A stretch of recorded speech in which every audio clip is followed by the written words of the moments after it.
jump into this class about top metrics, I always like to start with a disclaimer.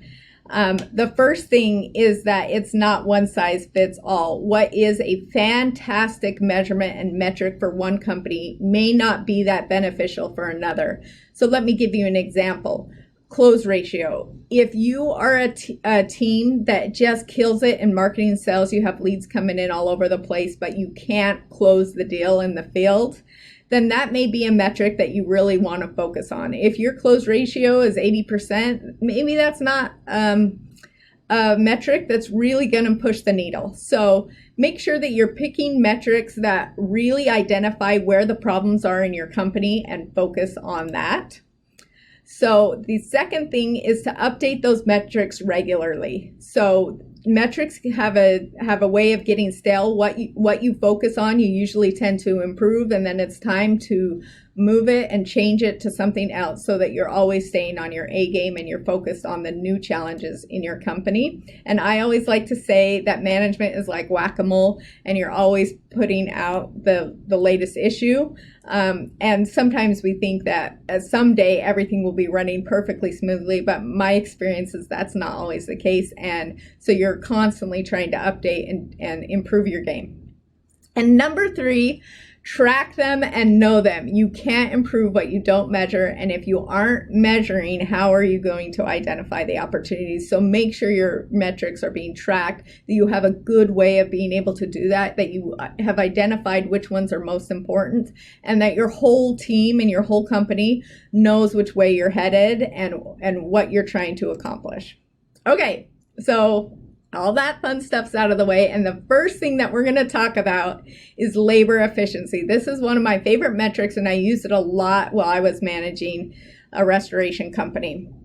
Okay, so labor efficiency is tracked by calculating revenue divided by the labor costs. That includes any in-house and subcontractor labor. So if you bring in a team to do demo on a mold job because your guys are all busy, then you need to make sure that you're including your sub costs as well as any in-house labor.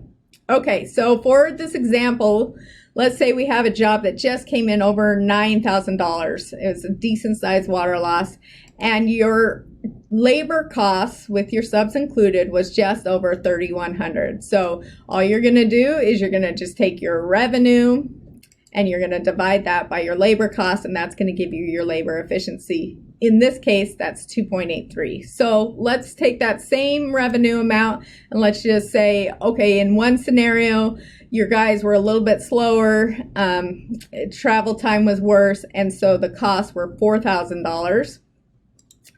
You're going to have a labor efficiency of 2.25. So your labor efficiency is going to drop. Or in an alternate scenario, one that we like, your guys were super efficient. They were able to get in and knock the job out really quick. And most of the equipment was there for several days. So in that case, your labor cost dropped, and so your labor efficiency went up. Okay, so the magic question might be, well, what is a good labor efficiency? And I think that really depends upon what area of the country you are in, what your labor market looks like, and lots of different factors. But I will say that I always thought a good labor efficiency was in the high 4s and just tipping towards the 5. Now, if you get above 5, I just recognize that you start running into maybe some issues of you're just not staffed well enough, and guys are running on fumes because they're trying to do so much, and you start maybe losing some quality. Your guys start getting burned out. You might be turning people quicker, and then maybe your quality of your text decreases. So I would be careful about trying to push it much over 5, but I'm not the most talented manager in the world either, so somebody out there might be able to do it. And when you do, I so want to hear all of your tricks. So, okay, so ways to improve your labor efficiency. You can either increase revenue, and right here I'll just put a plug in to go to Ben Jessuson's class here with and he's going to be talking about making sure that you're pricing effectively and in order to make profit, because That's always a good thing to stay in business. Or you can reduce your labor costs. And so that's where I really want to focus on today. You might be doing work or getting work from certain carriers or certain property managers where increasing your revenue and your pricing might create more complications. And so you really want to focus on your efficiency and reducing your labor costs. So we're going to focus on those things that you can control inside your own company to reduce your labor costs. So number 1, do you analyze your labor time? Do you know how it is split up? Like I said before, you can't improve what you don't measure. And so do you know what the breakout is between your travel time, site time, shop time, and how your techs are spending the time when they're on the clock? So if you're not doing this, I highly recommend that you start doing this. If you don't have a tool to do this, then please contact us at Xcelerate because we can help you out.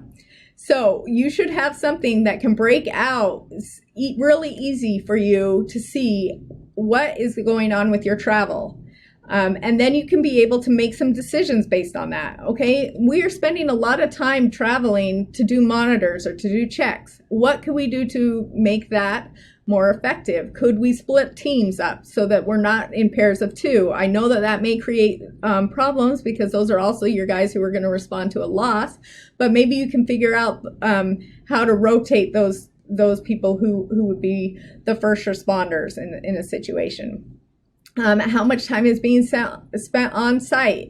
Is there ways that we could improve that? Is there a lack of training? And then also, what time is being spent in the shop? It's really important to keep your equipment nice and clean and ready to go, but are there more effective and efficient ways to do that? Okay, so second is scheduling and dispatch. Do you have a really powerful tool to schedule and dispatch your guys? And what does that look like on the administrative side, and what does that look on the field technicians? If you are spending a lot of your time trying to play Tetris with appointments and scheduling things out, then maybe there's a better way. And also, how easy is it for your field technicians to respond immediately to a loss? Okay, oops. Let's move forward. Efficient field documentation. How easy is it? How consistent is it? If you're only getting really great documentation when one particular technician is out in the field, then maybe there's something wrong with your system. And I always know that we're like, well, maybe there's something wrong with our tech. No, maybe there's something wrong with your system so that it is so easy that it can be consistent and that documentation is correct so that there's no billing issues. 1, getting a bill out the door, and 2, getting it approved. So if you're not finding a very easy way to do all of those things, maybe look at your technology tools. Okay, and then how do you use those tools to do ongoing training? Are you reviewing and using it to correct and elevate your teams? If you're not, then you're missing a great opportunity. And in daily huddles and weekly meetings, being able to go back and look at how your processes went and being able to kind of do an autopsy on a job and really be able to pull it up start to finish, look at all the notes, all of this kind of stuff, so you can continue to train your technicians that you're talking about this labor efficiency, that they know how they impact the profitability of the company and the success of the company, and all of those things are super valuable. And then obviously, how effective are they at actually doing their job in the field, because really that's what we want them to be doing, not spending a lot of time doing all of these other things, but doing the job in the field. And so those are the things that can really help improve your labor efficiency.